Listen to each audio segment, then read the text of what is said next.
Grabe mga ka-dreamers, dito naman nga ho pala sa unang kubo kami magkakabit ng solar lights. Sapagkat kapag hindi ko ito pinakabitan mga ka-dreamers, baka magselos. Charot! Napakahirap pala kapag dalawa kasi nga kailangan itrato mo ng pantay lamang. Hindi pa naman ho ako sanay ng ganiri mga ka-dreamers kasi ang sanay nga ko yung isa-isa lang. Charot! Mabuti na nga lamang at naranasan ko before na pagsabayin kami yun, may natutuhan tuloy ako sa kanya.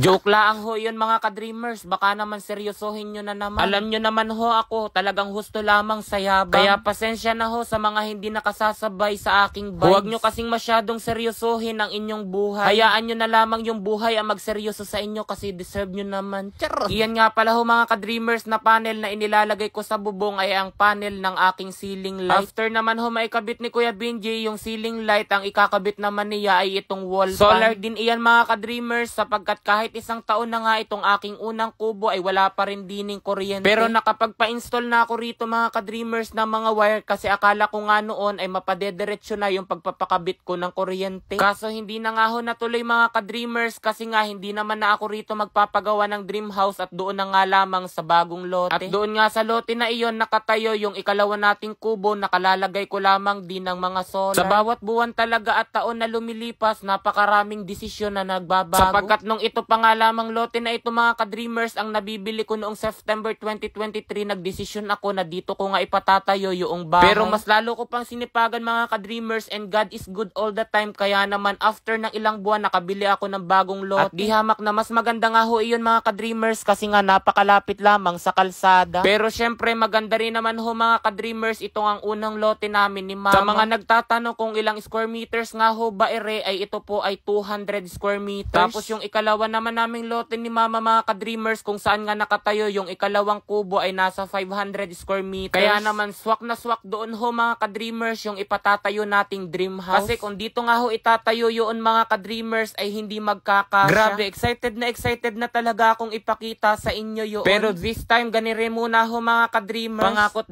darating din tayo riyan kasi araw-araw nagsusumipag si ka-dreamer niya. Bale dini nga ho pala sa may bahaging gate mga ka-dreamers ay mag-i-install din kami rito nitong ang street lights. Para naman pagpasok pa lamang sa gate ay napakaliwanag na. Kung mapapansin nyo ho mga ka-dreamers, dito may bakod na, doon sa ikalawang lote ay wala Hindi pa. Hindi ko na kasi pinabakuran iyon para naman maluwag ang pagpasok na sasakyan kapag magpapagawa na ng bahay. Bale ganiri nga ho pala mga ka-dreamers ang itsura nitong aking kwarto dito nga sa unang kubo. Nasa may bahaging pintuan ko ipinakabit itong ang solar pan. Tapos ito namang ceiling light ho mga ka-dreamers ay kitang-kita kapag ikaw ay nasa labas. Syempre tulad din ho ito mga ka-dreamers noong ceiling light na ikinabit ko nga roon sa ikalawang kubo, pa iba-iba ang kulay. Kung mapapansin nyo nga ho mga ka-dreamers ay wala pang kagamit-gamit sa kwarto dito nga sa unang kubo. Pero bibilihan ko rin ho iyan mga ka-dreamers para kapag ako ay nag-e-edit ay pwedeng-pwede na nga rin din. Hindi ko pa nga ho pala naaalis yung patak-patak nga ng pintura dito sa may cutlery. Kapag nga ho pala ikaw mga ka-dreamers ay nasa labas nitong unang kubo ay ganire ang hitsura niya. Diba kahit gabi ay kitang-kita mo ang napakaganda na ambience. Napakaganda nga ng ceiling light ko kasi meron siyang white, yellow tapos magkahalo na. Ganire naman ho mga ka-dreamers kapag pumasok kayo sa gate napakaliwanag. Hala dinin na lamang muna. Bye-bye.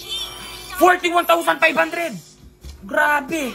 12,500. Yung 1,000 ko naging 84,100. O, di ba mga ka-dreamers, sobrang dali lamang kumita rito kay PH Perry. Kaya kung nais nyo rin kumita ng napakalaking pera, nasa comment section lang ang link para mag-register at mag-deposit ng 100. Tapos, huwag nyo kalimutan mag-screenshot at ilagay iyan sa comment section para manalo kayo ng 500 pesos. Ang mahilig ko ritong laruin ay ang Super Ace. So, mga ka-dreamers, dito kay Super Ace, magbebet lamang ako riyan ng 1,000. Tignan natin kung magkano ang aking mapananaluhan din eh.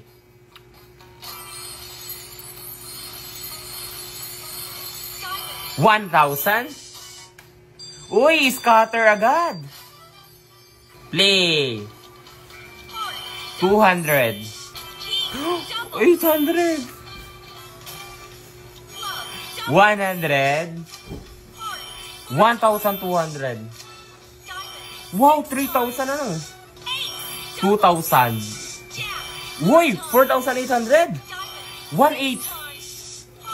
2,000. 41,500. Grabe. 12,500. 4,000. Ayun na. 5,000. Hala. Hala, hala, hala, hala. Hala, hala. Hala. 200. 400. 3,600. So, tingnan nyo mga ka-dreamers, yung 1,000 ko naging 84,100. Di ba? Napakalaki. Kaya kung nais nyo rin manalo, nasa comment section lang ang link para mag-register. Huwag kalimutan mag-deposit at ilagay ang screenshot sa comment section at may pag-asa kayong manalo ng 500 pesos.